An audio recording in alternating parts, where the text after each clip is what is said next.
Afternoon students. आज हमारा जो चैप्टर है वो है चैप्टर 11 और उसका नाम है human I and colourful world.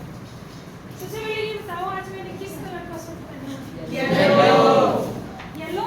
Yes. आपको पता कैसे चला कि मैंने येलो कलर आईज से? किससे पता चला? यानी कि जो हमारी आईज है ये हमारा एक सेंसिटिव सेंस ऑर्गन है। क्या है? Sensitive sense organ. और ये हमें इस ब्यूटीफुल वर्ल्ड को देखने में हेल्प करता है। जैसे कि आपने देख के बताया कि आपने येलो कलर का सूट पहना है, ठीक है। पर किसी भी चीज को देखने के लिए सबसे पहले हमारे पास क्या आना चाहिए? लाइट। क्या आनी चाहिए? लाइट। क्योंकि किसी भी ऑब्जेक्ट पर जब लाइट गिरती है उससे रिफ्लेक्ट होके हमारी आंखों में एंटर करती है, ठीक है। फिर हमारी आंखों में उसकी क्या बनती है? इमेज। और फिर आंख किसको मैसेज देती है? ब्रेन।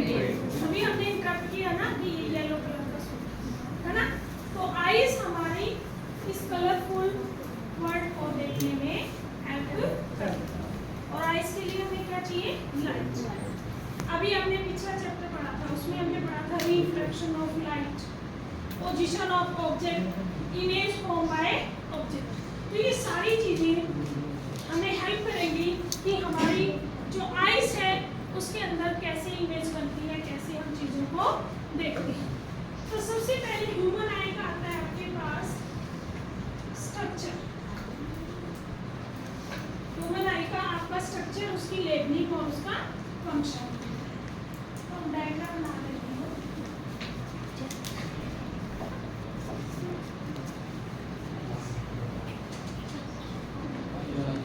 ये हमारी ह्यूमन आई है। इस तरीके से इसको हम बोलते हैं क्रिस्टलाइन लेंस। ये हमारी आंख के अंदर क्या आता है? Crystalline lens. यहाँ ऐसे इस पार्ट को बोलते हैं सिल्की मसल्स।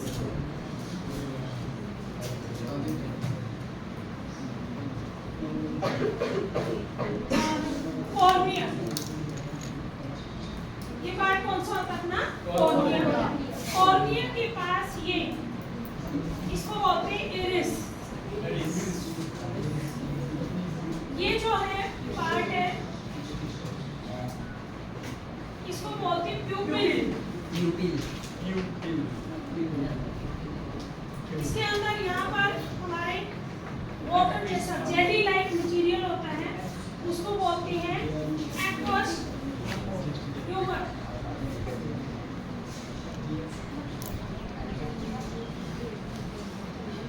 यहाँ पर होता है आपका रेटिना।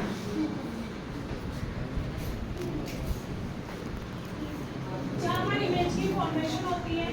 ये जो हमारे माइंड को सिग्नल जाता है इसको बोलते हैं ऑप्टिक नर्व। Optic nerve. ये हमारा क्या है? Structure of human eye. Structure of human eye. तो इसके हमारे आई के ये पार्ट है retina, optic nerves, cornea, iris, pupil, aqueous humour, crystalline lens, ठीक है। अब आता है कि कौन से पार्ट का क्या काम है। सबसे पहले जो भी हम ऑब्जेक्ट देखते हैं उसकी हमारी आंखों में इमेज बनती है। क्या बनती है? इमेज। तो हमारी जो आईज है और इमेज की फॉर्मेशन होती है रेटिना। किसमें होती है? रेटिना। तो रेटिना कैसी इमेज बनाएगा? Real and invert. कैसी बनाएगा? Real and invert. ये हमारी होती है आई बॉल। क्या होती है? आई बॉल क्रिस्टलाइन लेंस, जिसका लगभग डायमीटर होता है 2.3 सेंटीमीटर। इस आई बॉल का डायमीटर कितना होता है? 2.3 सेंटीमीटर। तो फर्स्ट ऑफ ऑल किसी भी ऑब्जेक्ट को देखने के लिए आईज के अंदर लाइट एंटर करेगी और लाइट एंटर करती है थ्रू कॉर्निया। कहाँ से एंटर करेगी? कॉर्निया। आईज के अंदर जो हमारी लाइट एंटर करेगी वो कहाँ से करेगी? कॉर्निया। कहाँ से करेगी? कॉर्निया। उसके बाद कॉर्निया के पीछे जो ये डार्क कलर की मसल मसल्स होती हैं इनको हम बोलते हैं इरिस। क्या बोलते हैं? Iris. Iris control the size of प्यूपिल। क्या करेगी? Iris control the size of प्यूपिल। ये क्या करती है? Control the size of प्यूपिल। अब नेक्स्ट प्यूपिल। प्यूपिल जो है it control the amount of light entering into eyes, यानी कि कंट्रोल करेगी कि आंखों में कितनी लाइट जानी चाहिए, यानी कि इंटेंसिटी ऑफ लाइट को कंट्रोल करती है प्यूपिल। क्या करती है? प्यूपिल कंट्रोल करती है intensity of light. Control intensity of light. अब कैसे? जैसे ही हम मान लो बाहर धूप में तेज रोशनी में जाते हैं तो जो प्यूपिल है ये कॉन्ट्रैक्ट कर जाती है, सिकुड़ जाती है। क्या है? सिकुड़ जाती है, क्योंकि ज्यादा रोशनी है धूप में, आंखों को क्या चाहिए? Limited amount. तो ये क्या करेगी? कॉन्ट्रैक्ट कर जाएगी। क्या करेगी? कॉन्ट्रैक्ट। कॉन्ट्रैक्ट का मतलब सिकुड़ जाना, साइज में छोटी हो जाएगी ताकि कम अमाउंट में लाइट एंटर करे आंखों के अंदर। ठीक है। पर जैसे ही हम मान लो धूप से कहाँ आ गए? छांव में। कहाँ आ गए? छांव में। तो वहां पर लाइट क्या होगी? कम। तो जो हमारी प्यूपिल है ये एक्सपेंड कर जाती है। क्या कर जाती है? एक्सपेंड, ताकि सरफेस एरिया इसका बढ़ जाए और more amount of energy enter into eyes, ताकि आंखों में ज्यादा लाइट एंटर कर सके। जहाँ कम लाइट है वहां पर ये क्या करेगी? फैल जाएगी, और जहाँ ज्यादा लाइट है वहां पर ये क्या करेगी? कॉन्ट्रैक्ट कर जाएगी। ठीक है। तो प्यूपिल क्या करेगी? कंट्रोल करेगी किसको? Intensity of light. किसको? Intensity of light. इसीलिए जब हम धूप से छांव में आते हैं कुछ सेकंड के लिए हमें ब्लर दिखाई देता है ना? तो इसीलिए है क्योंकि प्यूपिल के कॉन्ट्रैक्ट और एक्सपेंड होने में कुछ टाइम लगता है।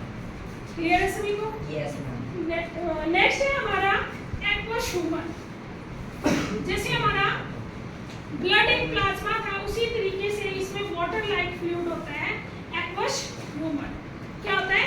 Water like fluid present in eyes. आंखों में पानी जैसा होता है। ठीक है। इसका काम क्या है? एक तो आंखों को ये ड्राई होने से प्रिवेंट करता है, दूसरा आंखों को न्यूट्रिशन प्रोवाइड करता है। क्या प्रोवाइड करता है? न्यूट्रिशन। थर्ड, जो आंखों पर प्रेशर पड़ता है उसको भी ये स्टेबल रखता है। Manage the pressure. Manage the pressure. तो ये हमारी आंखों के हेल्दी रहने में हेल्प करता है। कौन? Aqueous humour. कौन? Aqueous humour. क्रिस्टलाइन लेंस, ये वो लेंस है जहाँ से लाइट का क्या होगा? रिफ्लेक्शन। क्या होगा? रिफ्लेक्शन। और लाइट कहाँ पर इमेज बनाएगी? रेटिना पर। इमेज कहाँ पर बनेगी? रेटिना पर। कैसी बनेगी? Real and inverted. कैसी बनेगी? Real and inverted. क्लियर है? ये था हमारा स्ट्रक्चर ऑफ आई। क्या था? स्ट्रक्चर ऑफ आई। अगर इसका कोई भी फंक्शन अच्छे से काम नहीं करे तो हमारी आंखों में कोई ना कोई दिक्कत हो सकती है, जिसको हम क्या बोलेंगे? Defect in I.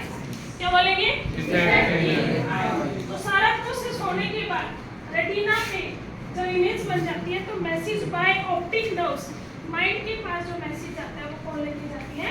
Optic nerves. क्या लेके जाएंगी? Optic nerves. क्लियर है? Yes ma'am. कोई डाउट? No ma'am.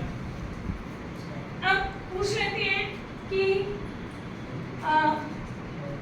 इसमें क्वेश्चन आ जाता है कि हमें आंखों की केयर कैसे करनी चाहिए, या आंखें हमारी डैमेज भी हो सकती हैं अगर हम अच्छे से केयर ना करें तो परमानेंट लॉस हो सकता है हमारा आई का। हो सकता है जैसे कि आजकल हम सबसे ज़्यादा किसके आगे काम करते हैं? स्मार्टफोन, है ना? तो उससे बच्चों की आंखों पर बहुत ज़्यादा इफेक्ट।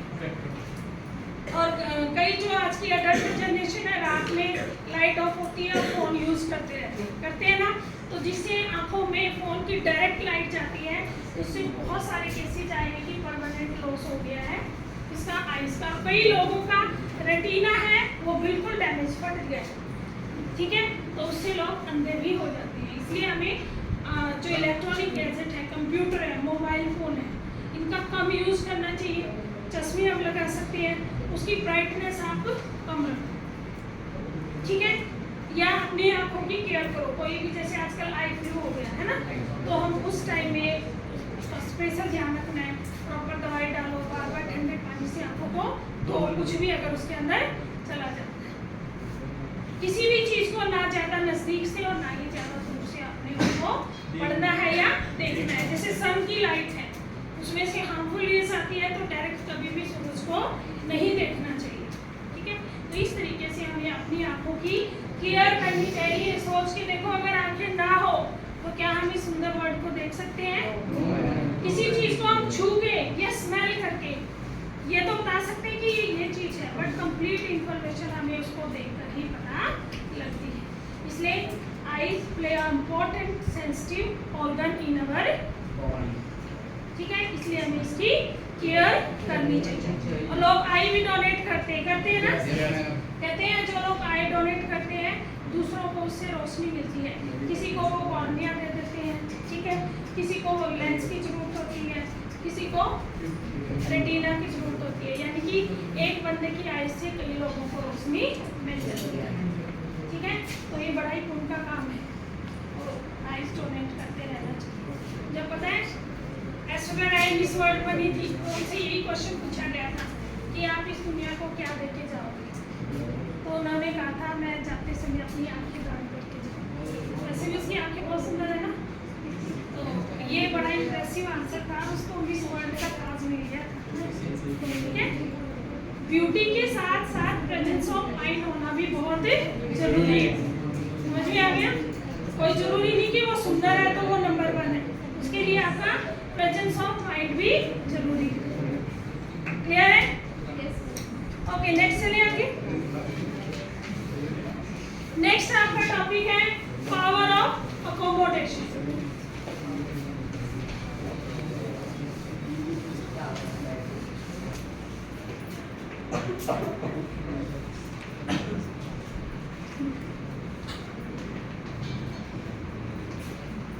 पावर ऑफ अकोमोडेशन क्या है? आपने देखा होगा कि जैसे मान लो हमने बुक को पढ़ना है, तो हम बुक के जो अक्षर है ना तो बहुत देर से पढ़ सकते हैं, ना बहुत ही ठीक है।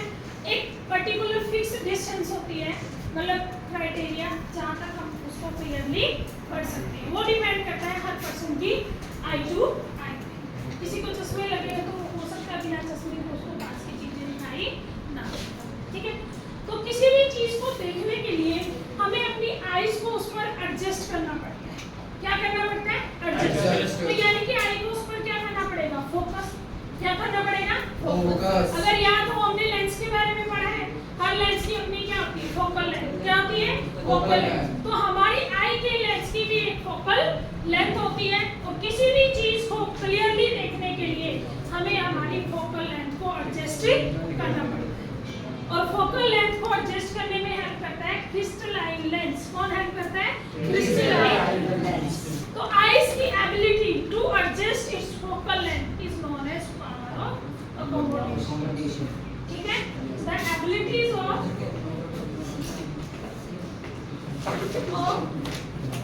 आई to adjust its focal length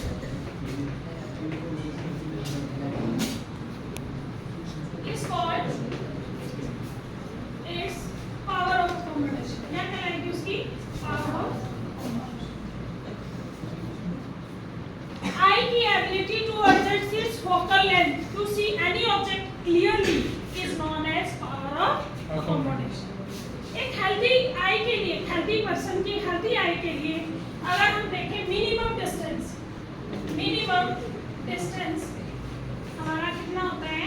25 centimetre. कितना होता है? 25 सेंटीमीटर। तो इसको बोलते हैं आई का नियर पॉइंट। क्या बोलेंगे? Near point. एक हेल्दी आई का कितना होना चाहिए? 25 सेंटीमीटर। यानी कि ना तो हमें बुक्स को बिल्कुल आगे लाना है और ना ही बुक्स को बहुत दूर जाके पढ़ना है। अगर बिल्कुल पास लेके आएंगे, मान लो ये बुक है, अगर इसको हम बिल्कुल आराम से इतना पढ़ सकते हैं और पास लेके आए, देखो अभी तो आपकी आंखों पर स्ट्रेन पड़ेगा, प्रेशर पड़ेगा। क्या आप सही से पढ़ सकते हो? तो इसीलिए क्या है, नियर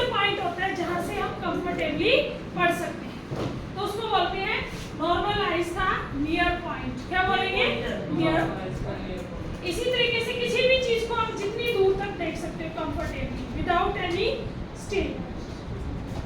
अब हम चांद सूरज को देख सकते हैं, कोई ज्यादा प्रेशर तो नहीं पड़ता, तो हम कह सकते हैं बहुत दूर तक देख सकते हैं, तो वो हो जाएगा हमारा फार पॉइंट। क्या हो गया? Far point. और आई का फार पॉइंट हम क्या मानते हैं? इन्फिनिटी। क्या मानते हैं? इन्फिनिटी। इसको बोलते हैं भी इन्फिनिटी। क्या बोलते हैं? मान लो किसी भी चीज को बिल्कुल आप पास से देखते हैं, क्या करते हैं? पास से देखते हैं तो हमारी आंखों पर प्रेशर पड़ता है। क्या पड़ता है? प्रेशर। तो हमारी फोकल लेंथ जो है, क्या है? फोकल लेंथ ऑफ आई वो डिक्रीज कर जाती है। क्या कर जाती है? डिक्रीज। और हमारा जो लेंस है वो बन जाएगा ठीक। क्या बन जाएगा? ठीक। सिकुड़ जाएगा, ठीक बन जाएगा। किसी भी चीज को जब हम बहुत दूर से देखेंगे तो भी स्ट्रेन पड़ेगा, फोकल लेंथ हो जाएगी हमारी इंक्रीज। क्या हो जाएगी? इंक्रीज। और लेंस हमारा हो जाएगा थिन। क्या हो जाएगा? थिन। तो एबिलिटी जो है फोकल लेंथ को इंक्रीज करना, डिक्रीज करना, एडजस्ट करना अपनी, तो वो कहलाएगी पावर ऑफ अकोमोडेशन। क्या कहलाएगी? Power of accommodation. तो ह्यूमन आई का नियर पॉइंट क्या होता है? 25 सेंटीमीटर। फार पॉइंट क्या हो गया? इन्फिनिटी। क्लियर है? यस। अगर हमें किसी भी चीज को नॉर्मली देखने में कोई दिक्कत आ रही है तो वो बन जाएगा हमारी आंखों में डिफेक्ट। क्या बन जाएगा? डिफेक्ट। नॉर्मली हम 3 डिफेक्ट के बारे में पढ़ते हैं आपके, डिफेक्ट इन ह्यूमन आई। और ये वाला जो टॉपिक है मोस्ट इम्पोर्टेंट, यहाँ से क्वेश्चन आता है। तो पहला जो हमारा डिफेक्ट है उसको बोलते हैं मायोपिया। क्या बोलते हैं? मायोपिया।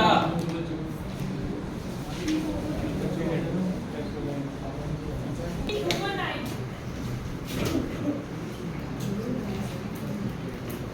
जो आपका फर्स्ट डिफेक्ट है वो है मायोपिया। मायोपिया इस डिफेक्ट का दूसरा नाम है, इसको बोलते हैं नियर साइटनेस। क्या बोलेंगे? Near side. Near sightedness. Sightedness का मतलब देखना किसी चीज को। तो नियर साइटनेस डिफेक्ट में क्या होता है? A person can see nearby object clearly.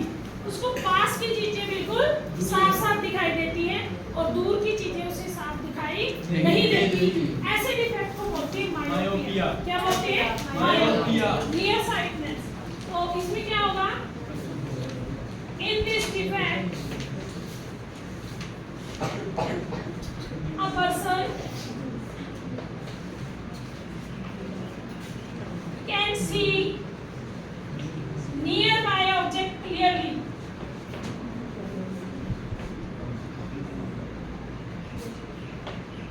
but not see far object clearly.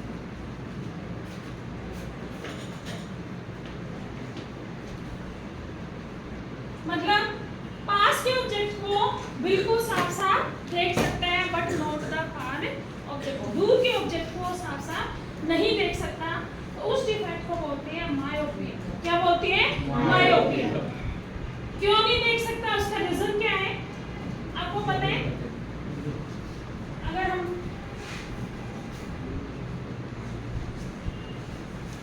ये हमारी आई है, आई का स्ट्रक्चर, ठीक है। यहाँ पर मान लो ये क्या है? रेटिना। ये आपका क्या है? ऑब्जेक्ट। क्या है? ऑब्जेक्ट। ऑब्जेक्ट से लाइट आई, ये हमारा लेंस है। क्या है? लेंस। और सारी की सारी लाइट कहाँ फोकस होनी चाहिए? रेटिना। कहाँ फोकस होनी चाहिए? रेटिना। इमेज कहाँ बनेगी? रेटिना पे क्लियरली। ये है नॉर्मल आई। किसके लिए होना चाहिए? नॉर्मल आई। ठीक है। अगर मान लो उसको क्या है? मायोपिया। क्या है? मायोपिया। तो उस केस में क्या होगा? ये ऑब्जेक्ट है, ये क्रिस्टलाइन लेंस है, तो ये लाइट गई है ऑब्जेक्ट से और ये यहाँ पर फोकस हो जाती है इन फ्रंट ऑफ रेटिना। यहाँ पर क्या है? रेटिना। और यहाँ पर लाइट क्या होगी? फोकस। तो रेटिना तक तो लाइट पहुंची नहीं। अगर रेटिना पे लाइट नहीं पहुंचेगी क्या इमेज बनेगी? नो। तो ये कौन सा डिफेक्ट हो जाएगा आपका? मायोपिया। मायोपिया आई कह सकते हैं इसको, ठीक है। अब इस डिफेक्ट को दूर करने के लिए हम क्या किसका यूज करेंगे? लेंस का। किसका यूज करेंगे? लेंस का। तो मान लो हमने लेंस यूज कर लिया,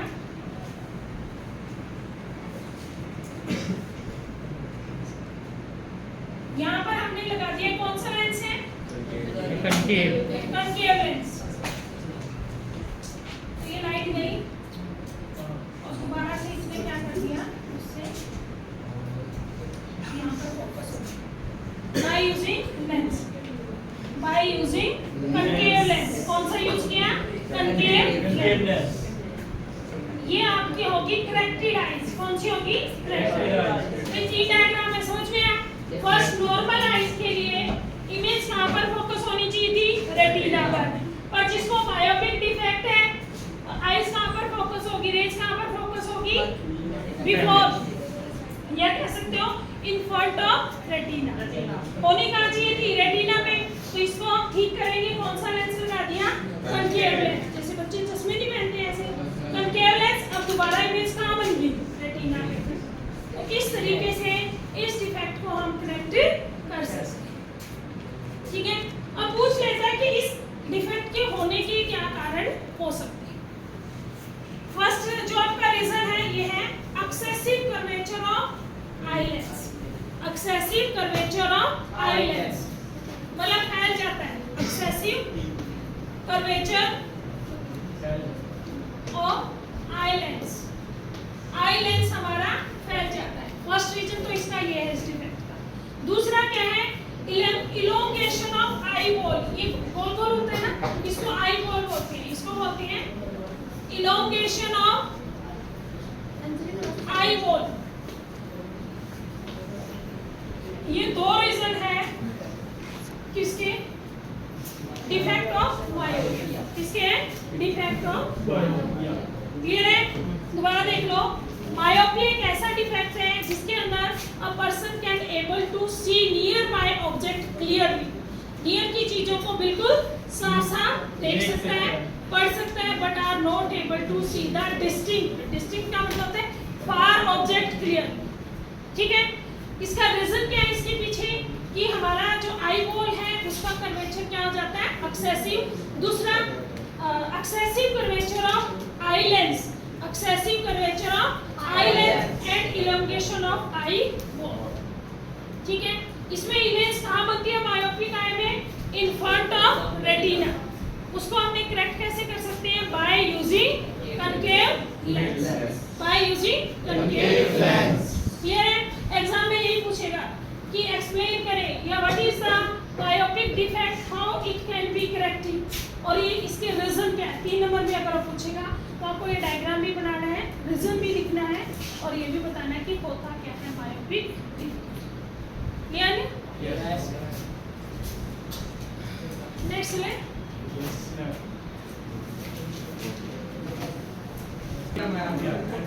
नेक्स्ट आपका डिफेक्ट है, नेक्स्ट डिफेक्ट है आपका हाइपरमेट्रोपिया। कौन सा है?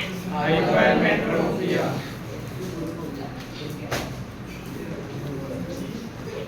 और इस डिफेक्ट का दूसरा नाम है, इसको बोलते हैं फार साइडनेस। क्या बोलते हैं? फार साइडनेस। फार का मतलब है कि उसको दूर की चीजें बिल्कुल साफ-साफ दिखाई देंगी और पास की चीजें धुंधली दिखाई देती हैं। ऐसे डिफेक्ट को बोलते हैं हाइपरमेट्रोपिया, ठीक है। In this defect a person can see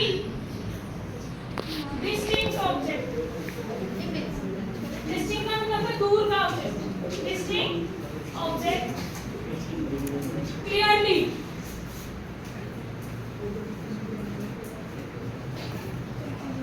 but not see clearly nearby object।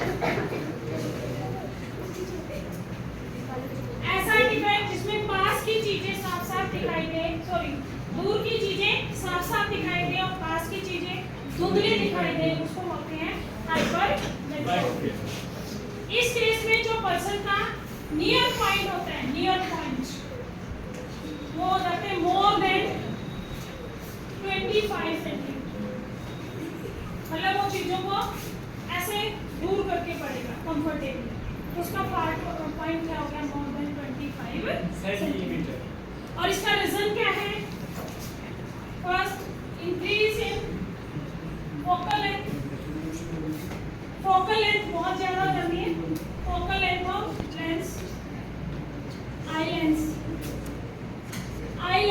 Focal length का इंक्रीज हो जाना। दूसरा, eyeball become too small, बहुत ही छोटी हो जाती है।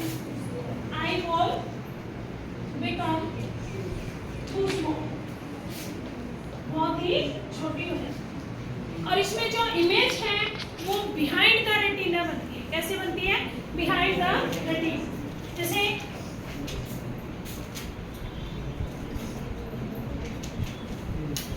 ये आई है, यहाँ पर क्या आपका ऑब्जेक्ट, और आपकी लाइट कहाँ फोकस होनी चाहिए? रेटिना। और हेल्दी आई के लिए ऐसा डायग्राम होना चाहिए। बट इन केस ऑफ आपकी आई कौन सी है? Myopic, sorry hypermetropia.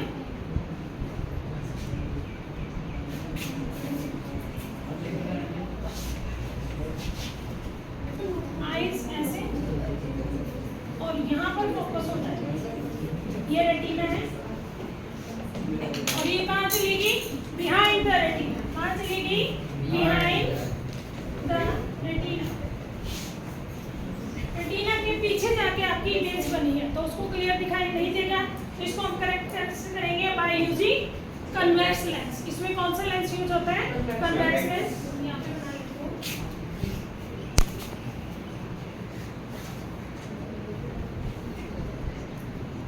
मान लो ये ऑब्जेक्ट है एन,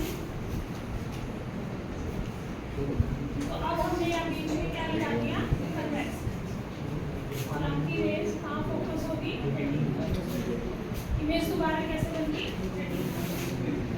कन्वेक्स लेंस। इस डिफेक्ट को हमने क्या कर दिया? करेक्ट कर दिया। तो इस तरीके से हम हाइपरमेट्रोपिक डिफेक्ट को करेक्ट कर सकते हैं by using convex lens. Clearly समझ आ गया? तो क्या होता है hypermetropia? The defect in which an eye या person cannot able to see the far object clearly, but can see nearby object clearly. इसके दो रीजन क्या है? Increase of the focal length of eye lens. दूसरा क्या है? Eyeball become too small. It can be corrected by using convex lens. इसमें image कहाँ बनेगी? Behind the retina. ठीक है? नेक्स्ट आपका थर्ड जो डिफेक्ट है उसको बोलते हैं प्रेस बायोपिक। क्या बोलते हैं? Press biopic. ये जो डिफेक्ट है इसके अंदर ना तो पर्सन को पास का साफ साफ दिखाई देता है, ना ही दूर का। प्रेस बायोपिया में क्या आता है? A person can not able to see clearly nearby object और फार ऑब्जेक्ट, दोनों ही क्लियरली वो देख नहीं सकता। ये डिफेक्ट अकॉर्डिंग टू एज होता है। कैसे होता है? एज, जैसे जैसे एज बढ़ती है, 60-70 की एज में आपने देखा होगा, या आजकल तो बहुत मोबाइल फोन यूज करते हैं 50 के बाद, तो ऐसे पर्सन क्या है? दो तरह का चश्मा लगाते हैं, या एक ही चश्मे में दो लेंस लग जाते हैं, उसको बोलते हैं बाईफोकल लेंस। क्या बोलते हैं? Bifocal lens. तो उसको जब पास का देखना है, नीचे वाला यूज करेगा, नीचे वाला जो उसका पार्ट होगा वो कौन सा होगा? Concave lens. ऊपर वाला कौन सा होगा? Convex lens. तो उसको बोलते हैं बाईफोकल लेंस। तो ऐसा डिफेक्ट जिसमें ना पास की चीजें साफ साफ दिखाई दे, ना ही दूर की, उसको बोलते हैं आप कौन सा था? प्रेस बायोपिया। क्या बोलेंगे? प्रेस बायोपिया। ये अकॉर्डिंग टू एज होता है। क्या होता है? According to as. क्लियर है?